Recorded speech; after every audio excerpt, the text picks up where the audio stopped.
सूर्यदेव का जन्म कैसे हुआ, उनकी माता कौन थी, उनके जन्म लेने के पीछे क्या कारण था, आइए पूरी कथा को सुनते हैं। सत्ताधिकार के लिए दैत्य और देवताओं में शत्रुता उत्पन्न होने के कारण दैत्य सदा देवताओं पर आक्रमण कर युद्ध करते रहते थे।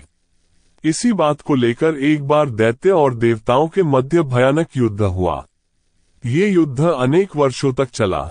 इस युद्ध के कारण देवताओं और सृष्टि का अस्तित्व संकट में पड़ गया। अंत में दैत्यों से पराजित होकर देवगण जान बचाकर वन वन भटकने लगे। देवताओं की यह दुर्दशा देखकर उनके पिता महर्षि कश्यप और माता अदिति दुखी रहने लगे। एक बार देवर्षि नारद घूमते घूमते कश्यप जी के आश्रम की ओर आ निकले। वहां देव माता अदिति और महर्षि कश्यप को व्याकुल देखकर उन्होंने उनसे चिंतित होने का कारण पूछा। अदिति बोलो, देवर्षि, दैत्यों ने युद्ध में देवताओं को पराजित कर दिया है। इंद्रादि देवगण वन वन भटक रहे हैं। हमें उनकी रक्षा करने का कोई उपाय नहीं सूझ रहा, इसलिए हम चिंतित और व्याकुल हैं। अदिति का कथन सुनकर नारद जी बोले, माते, इस संकट से बचने का केवल एक उपाय है।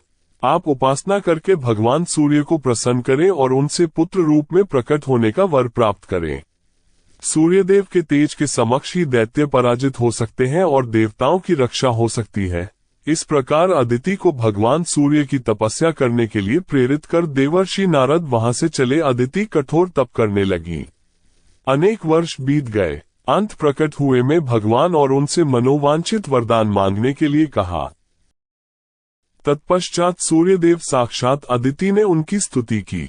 तत्पश्चात बोली, सूर्यदेव, आप भक्तों की समस्त इच्छाएं पूर्ण करते हैं। आपकी पूजा उपासना करने वाला कभी निराश नहीं होता। मेरी केवल यह विनती है कि आप मेरे पुत्र के रूप में उत्पन्न होकर देवताओं की रक्षा करें। अदिति को मनोवांछित वर देकर सूर्य भगवान अंतर्धान हो गए। कुछ दिनों के बाद सूर्य भगवान का तेज अदिति के गर्भ में स्थापित हो गया। एक बार महर्षि कश्यप और अदिति कुटिया में बैठे थे। तभी किसी बात पर क्रोधित होकर कश्यप ने अदिति के गर्भस्थ शिशु के लिए मृत शब्द का प्रयोग कर दिया। कश्यप ने जैसे ही मृत शब्द का उच्चारण किया, तभी अदिति के शरीर से एक दिव्य प्रकाश पुंज निकला। उस प्रकाश पुंज को देखकर कश्यप मुनि भयभीत हो गए और सूर्यदेव से अपने अपराध की क्षमा मांगने लगे। तभी एक दिव्य आकाशवाणी हुई, मुनिवर, मैं तुम्हारे अपराध को क्षमा करता हूँ। मेरी आज्ञा से तुम इस पुंज की नियमित उपासना करो। उचित समय पर इसमें से एक दिव्य बालक जन्म लेगा और तुम्हारी सभी इच्छाओं को पूर्ण करने के बाद ब्रह्मांड के मध्य में स्थित हो जाएगा। महर्षि कश्यप और अदिति ने वेद मंत्रों द्वारा प्रकाश पुंज की स्तुति आरंभ कर दी। उचित समय आने पर उसमें से एक तेजस्वी बालक उत्पन्न हुआ।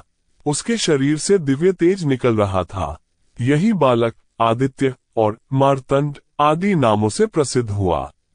आदित्य वन वन जाकर देवताओं को एकत्रित करने लगा। आदित्य के तेजस्वी और बलशाली स्वरूप को देख इंद्र आदि देवता अत्यंत प्रसन्न हुए। उन्होंने आदित्य को अपना सेनापति नियुक्त कर दैत्यों पर आक्रमण कर दिया। आदित्य के तेज के समक्ष दैत्य अधिक देर तक नहीं टिक पाए और शीघ्र ही उनके पांव उखड़ गए। वे अपने प्राण बचाकर पाताल लोक में छिप गए। सूर्यदेव के आशीर्वाद से स्वर्गलोक पर पुनः देवताओं का अधिकार हो गया। सभी देवताओं ने आदित्य को जगत पालक और ग्रहराज के रूप में स्वीकार किया।